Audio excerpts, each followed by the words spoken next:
G'day guys, got a little one I want to show you. This is a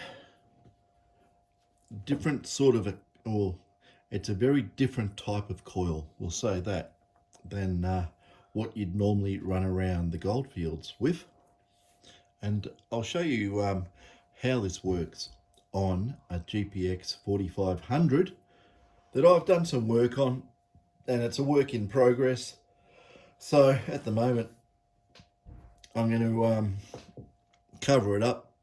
Yeah, I've got my reasons to cover this one up, and definitely they're good reasons. But what I'll do, I'll just turn this detector on, and what it's got, that's the coil there. It's in mono mode. I'll give you the rundown on the settings. Okay, it's in deep. Currently it's in normal. I've got it in fixed, and yeah, it's definitely in mono, normal timings. And on the back of it, I have the gain turned down to 5. The reason why is because even though it's a small coil, we're still getting swamped with 50 hertz electrical noise, and I'm doing it in the workshop, so it's just asking for trouble doing that.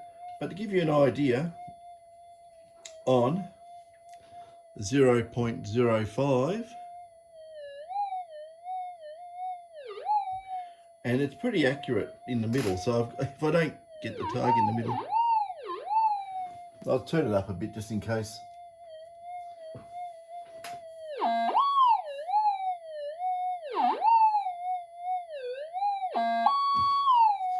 Okay, I was trying to get it lined up so I can just go across.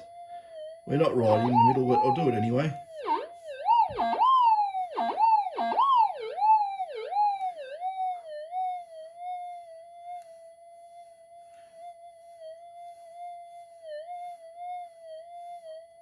So that's pretty good on a very, very tiny piece of gold.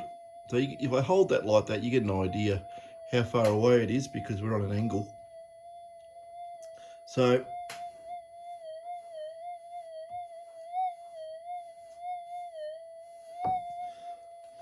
and it's in fixed. That's a Kalgoorlie hot rock. If it's right up on the coil, it's such a powerful field coming off this coil that it's going to light up a hot rock when it's close. But further back, it's not going to go down deep on hot rocks, so they're going to be shallow. What we can do with this too, I'll just put it in enhance mode. So it's in enhance, and we've still got some AC interference coming through.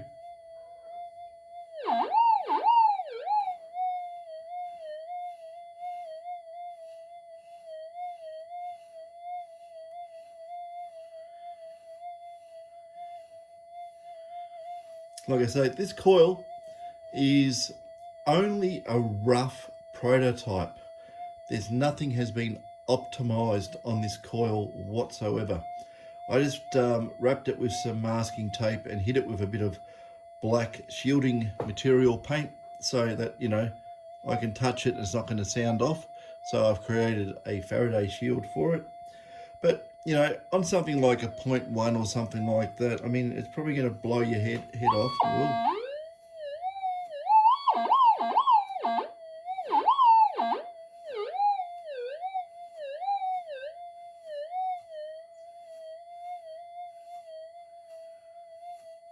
And I've only got it on a gain of 5, so when you take it out in the field and crank the gain up, it's going to be a hell of a lot better than that. A hell of a lot better. So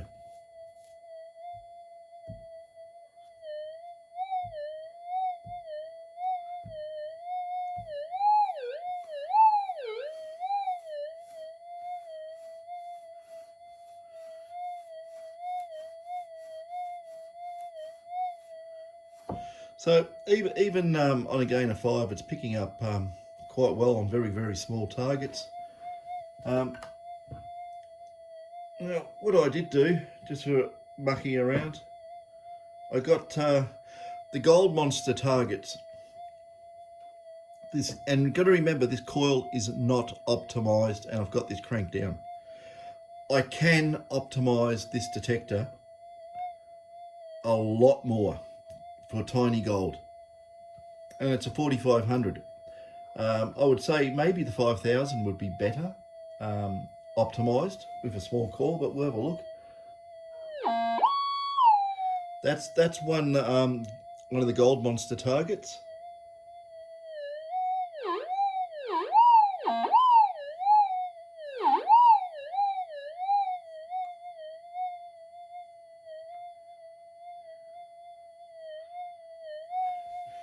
I'll see if I can go another size down. These are getting very, very, very tiny, but can we do it?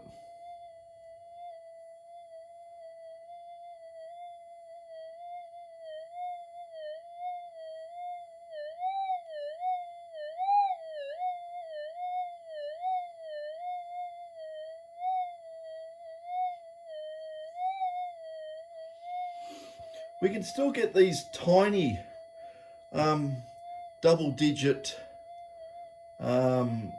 point gram targets right up on it, but like I say, it's not optimized. This is very rough. So what I'm trying to do is I'm going to optimize the detectors so it's variable. You can have it for big gold deep, or you can have it for tiny gold, and we make some of these very, very tiny coils. This is very small. This is very tiny. This is for finding specks. You know, I can make that bigger and all the rest of it. And I'd say someone's trying to ring me. Always trying to ring me. Dear.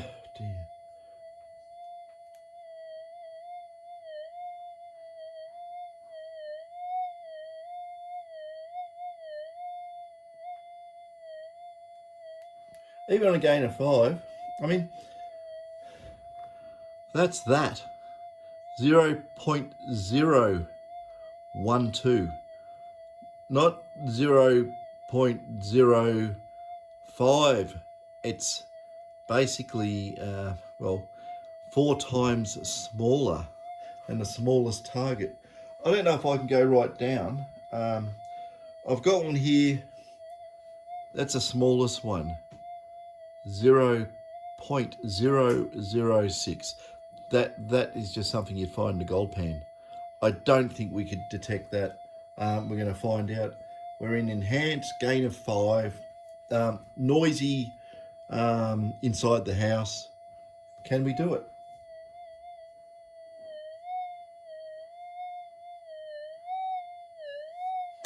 Yes, we can. That's no joke. 0.006. That is absolutely microscopic. So, the idea of this, now I'll explain the premise of why I am doing this.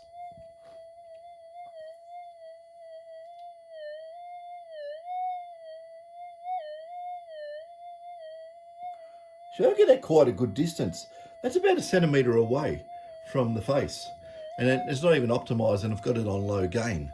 So in the real world, it's going to work a lot better. Okay, I'll tell you why. You have all these detectors out there, and I'll turn this off. I don't want it burbling away. You have all these detectors out there, okay, at the moment. And what they are, the small gold detectors in most cases, right, are VLF type detectors. They are not pulse induction detectors, except the new one that's come out. It's a small gold pulse induction. About that new detector, I've had many people, just the average Joe prospector and others, right? How do I say this? I'm going to try and say this with no bias, right? But that detector, I will not be talking about that detector anymore. Okay, I'll leave it at that. So that I'll go for EL 1500. So what I'm talking about, I'll be making no further comment on that detector, and let's leave it totally unbiased and totally fair, that rely on the people using it and their field experiences. Okay, wait for the information to roll in through multiple sources. Then you have a very broad spectrum of views on that detector, and we'll just leave it there. I'm not saying anything else about it. Okay, so the idea is, with all the other detectors, we all got VLFs, okay? They're just VLF detectors. They're not using mono coils because they can't. And the thing is with VLFs, I don't care what VLF it is, through hot mineralized iron-laden soil, they do not go deep. They just do not. It's just impossible, unless they're generating maybe 10 or 20 watts of power. They're not. They're all very, very low power. And they have limits on how much power they are allowed to put out. So they're probably already topping out as far as they could push it. So we know for a fact, I could actually do a demo, because what I've got here, and I'll show you this, and I have reasons for everything I say and reasons for things I don't say. If you see there at the moment, that's a tub of really hot ground that came from Denali, right? And I'm actually, I've got tons of this stuff. I've got it from various gold fields, and that's just a small tub. Big containers. Probably a tub would be half as big as that stack of shelving there. So yeah, there's I think about 5 tubs. So I can stack a tub on top of tub on tub and run real ground tests. So that's the idea for doing that.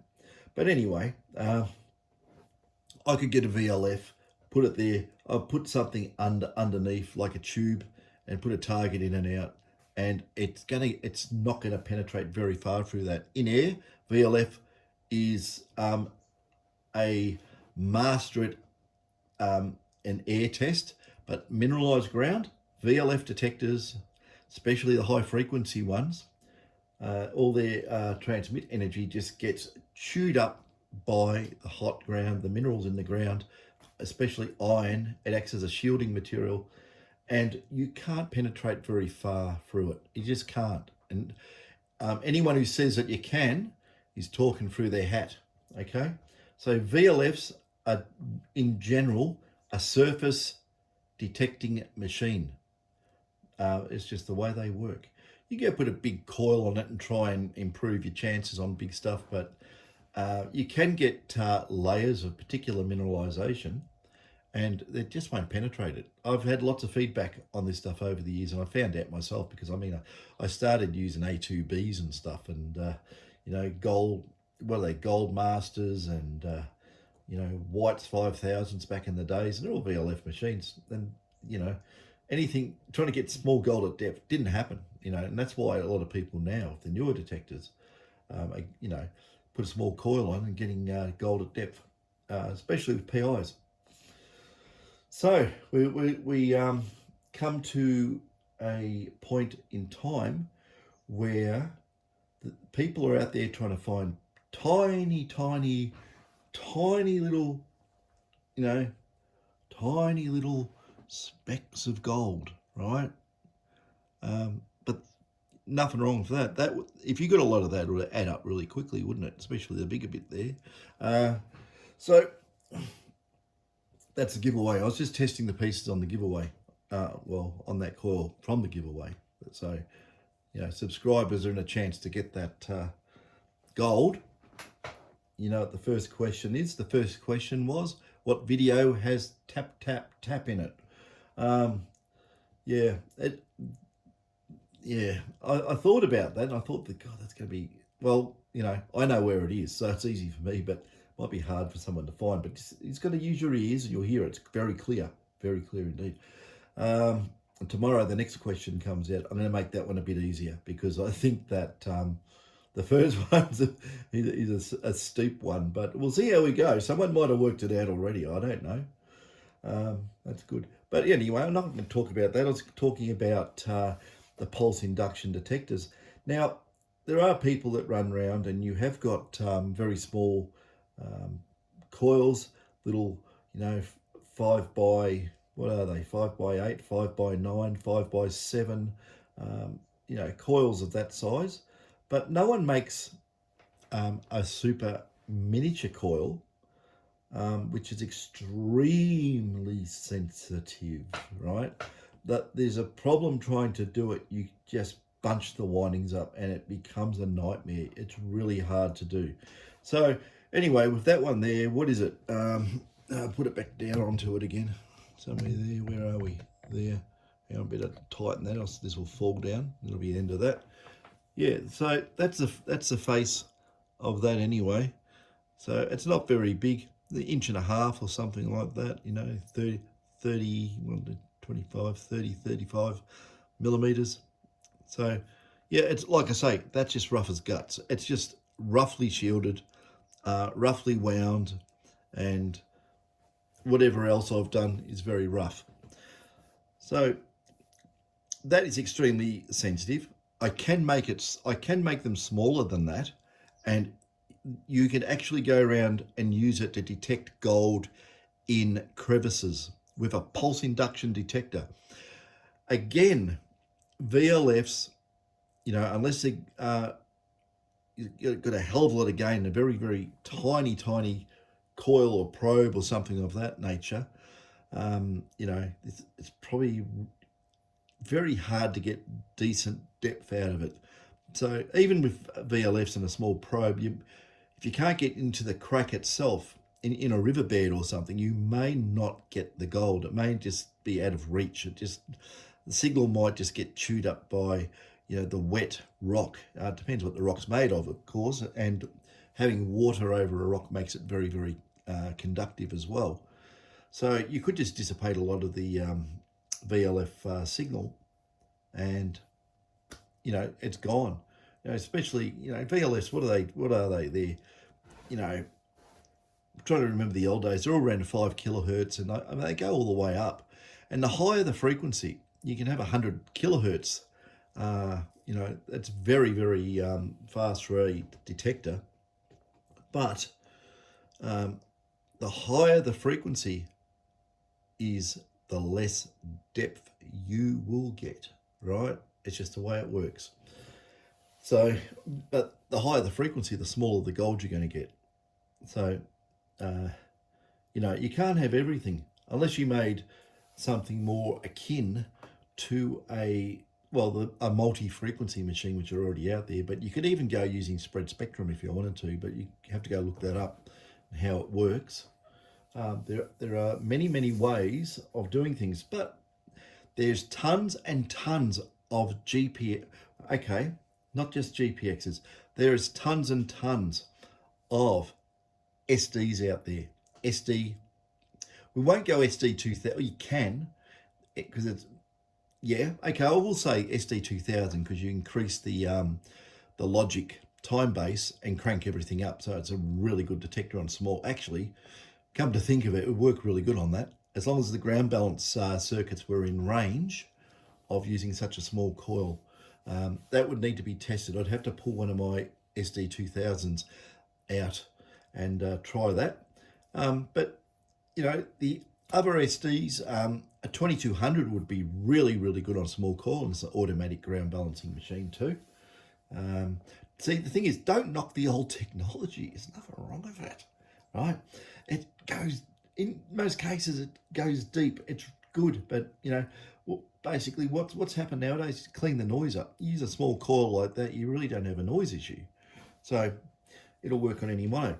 And when you start getting into detectors like GP Extremes, GP 3000s, GP 3500s, even in their normal timings, they are going to go so deep on small stuff, right? The goal, you're not going to go and pick up 0.0012s and stuff. Who'd want to, in general, right? Bigger gold's better. But, you know, you're going to get all those 0.1s, you know, 0.05s, those types of small worthwhile gold can be easily, you know, detected with one of the older detectors with a very small coil. And I'd have no qualms putting that on, working crevices with a GP Extreme or any of those GP detectors. And, you know, if you want to get more specific, if you're working really hot ground and you want really, really tiny gold, get a GPX something or other and just use enhance. Enhance mode on small gold is an absolute killer. It really works well. And, you know, 5000, you can try it in fine gold mode, but I've found fine gold can be fussy with particular coils. That's my own opinion, my own experience. It can be, but, you know, we just have to test that. I just have to get one of my 5000s and hook it up and try it and bury that in the hot ground and target test underneath it, so we get real world experience behavior of how these coils and detector matches work. So it's just, I'm just saying that depending on the coils you have and the detector you have, being a pulse induction, now a pulse induction is going to kill any VLF on depth, right? It just is. Take my word for it. And if you don't believe me, go and get a pulse induction and try a VLF and pulse induction in hot ground with a buried target at, say, you know, something you could pick up around about, well, I'm not going to say if the VLF, it probably won't pick it up, but something relatively small that you can pick up on the fringe with the pulse induction, then try and pick it up with the VLF detector with a coil the same size. And I just about guarantee you it's going to ignore it like nothing's there. So there is an advantage going for small gold, going back into this type of technology. Now I've said that, you think about how other detectors work, and a lot of detectors are very, very sensitive. Even some of the takes on a PI, not exactly, well, they are a PI, but I'm not going to go into the details of the detector. But any coil where it's got a transmit coil and a receive coil, like, you know, a typical double D. What I'm talking about is a double D, or one transmit and two receives on it, or whatever configuration of overlapping coils. Where those coils overlap, like they're like that, it's extremely sensitive right where those coils touch. I could easily prove that to you with one of my cancel coils, just a mono that's flipped. It is extremely sensitive where those wires in the middle cross over. It's very reactive. So, but a separate receive coil is better. The reason being, there's ways of balancing the coil. There's ways of adding a lot more turns, so it's more sensitive. You can do a lot of things. There's a heap of stuff you can do with coils. I just think of coils and I would come up with 100 different configurations to make specific coils to do a specific job. It's when you start doing it, I've been doing it for years, but you just know, you know, it's like any thing you work with. After a while, you know how it all works, and you basically can, you have an idea of how it's going to play out when you do something in a different way. So there's ways of means. Like, no, I'm not going to say it. See, I nearly tricked myself then. I was going to say something, and I know if I said it, right, I know if I said it, it'll turn up in the marketplace made by commercial manufacturers. I know that for a fact. So I don't say it. I don't like really just handing out commercially sensitive information on a platter for commercial operators to, get rich off, basically, because what's the benefit? There's no benefit for me, none whatsoever. So I don't do it. But there is things I've tried, things I know, and I have very quickly pulled them apart, and you can't tell what the hell it was, right? And there's reasons I do that, because sometimes people come in here and they see things. So, even the power pinpointer I made the other day, that's already stripped down and pulled apart. That's gone. So I'm not leaving that around either. So yeah, a lot of things I make, I pull apart, and leave it up in the head. Keep it there. It's safe. But little coils. Basically, even if I made a coil that was like twice as big, 3 times as big, maybe I make one the same size as the Gold Monster. What is it, 4-inch or something? On the same way of doing it on the PI. A PI is gonna kill any detector. It will at depth. It's just going to do it. Hot, and I'm saying hot soil, not sandy beaches. That sort of inert stuff. Not in pipe clay, but your normal goldfield material, where the gold is where the ironstone is, and the mineralization, and you're going to do far better with a PI. So that's what I'm saying. So we're going to definitely develop some more stuff, and if I feel up to it, I'll make it. And if I don't feel up to it, I'll just put it out there in a way that anyone can make it, right? You can make it all yourselves. I'll tell you where to get the materials, everything like that, so you can make your own. Like I say, I don't care if individual prospectors get all the information, make their own stuff. I don't care, right? Because no one's making money out of it. I just do not want to support commercial interests in any way, shape or form, especially when they are the only ones really benefiting from it. So no more. That's it on that. Now something else.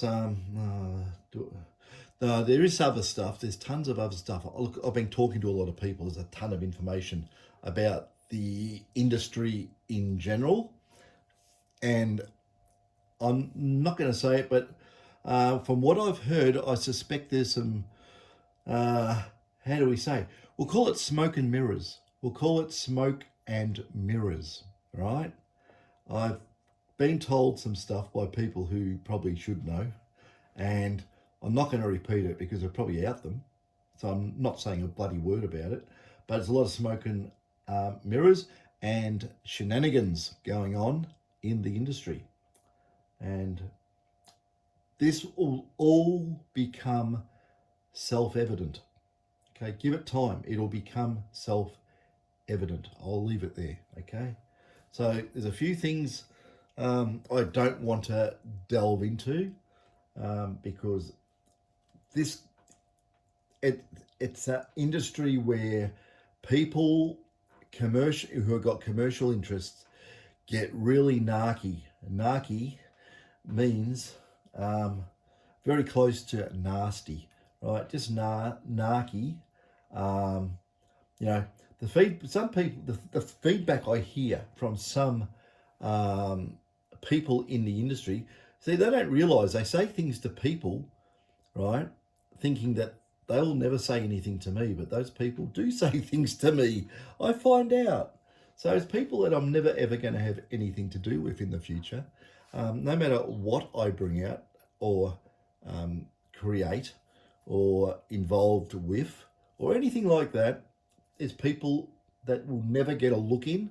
They will never ever get a dealership. They will never have anything to do with it. I will not talk to them, will not sell them anything. They have burnt their bridges. And people out there know who you are. You know, we sell some of our stuff through particular avenues. Those people are fine, but other people don't get our stuff, right? You can work that out for yourself. I'd rather forego a sale than deal with someone I don't like, right? That's me. I just have this principle that do the right thing and I will do a reciprocal for you. You do something bad, I don't want to know you. I just cut you off. That is it. Don't deal, my new motto, don't deal with AHs, okay? Just don't deal with people that are nasty, because what you find is that they do it once and that just means they'll do it twice, 3 times, 4. I'll do it forever, you know. So just don't deal. You know, keep your ears open, find out, trust but verify, right? And in human behaviour, you can trust anybody, but you know, even that will get you burnt the first time, but then saves you the second, right? It's life lessons, isn't it? So you got to be careful. And I'm not saying, you know, like 90% of the gold industry is bad. It's probably more like 10% that I know of is just bad, and the rest is pretty fine. It's just normal commercial operations, but some people out there really overstep the mark. I really do. Anyway, I don't want to dwell on stuff like that. It's very negative, isn't it? But yeah, I just heard stuff today. I've had a couple of phone calls, and yeah, it just yeah, I don't know. It's fresh in the mind, and yeah, it really, you know, pisses me off. So yeah, that's what it is. Anyway, small coils. Let's see how many companies go out there and start making small coils for PIs. Come on, get going. You know, I could just blast the market, couldn't I? I could just tell the Chinese how to do it. And be all on AliExpress and Alibaba and be flooded around the world. But yeah, you know, it's they will too. Believe me, they will. We had interactions with Chibo over in China. My God, they will. Nah, they're okay, but they just, you all know what Chibo did, don't you? But I'm not saying anything else about that. I'm not going to go there. I'm not going to go and give anyone a big rubbishing or anything like that. I'm not going to do it, or I'm not going to praise them either. It's just there. But yeah, it's just the way it is. Anyway, that I'm just waffling on now. But small coils, easy to do. We can make small coils, very, very small coils, in a double D format if you want, or I can actually make them. I'm not going to say at the moment. I can do a different format, and it works really, really well.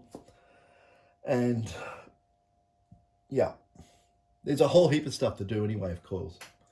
But maybe I should team up with a manufacturer and one of the ones here and get these things made. But yeah. And I know someone down in Hobart will tell me, Hobart in Tasmania will say, don't do that, whatever you do, because I've heard some horror stories about certain things. Yeah, and you know who, and that person watches my channel, so you know who you are. So don't say anything about it. Don't leave any comments. Whatever you do, keep it all nice, and just keep it to ourselves. Okay, that's probably enough waffle. Video's coming out tomorrow. That's going to have the other part of the equation for the giveaway. Everyone probably is on to that now. So for the gold giveaway, that's the test targets. All good. Take care. Watch out for snakes out there in the gold fields, especially here in Australia. It's very hot and they all come out. I've seen a couple, and yeah, just be wary. Catches.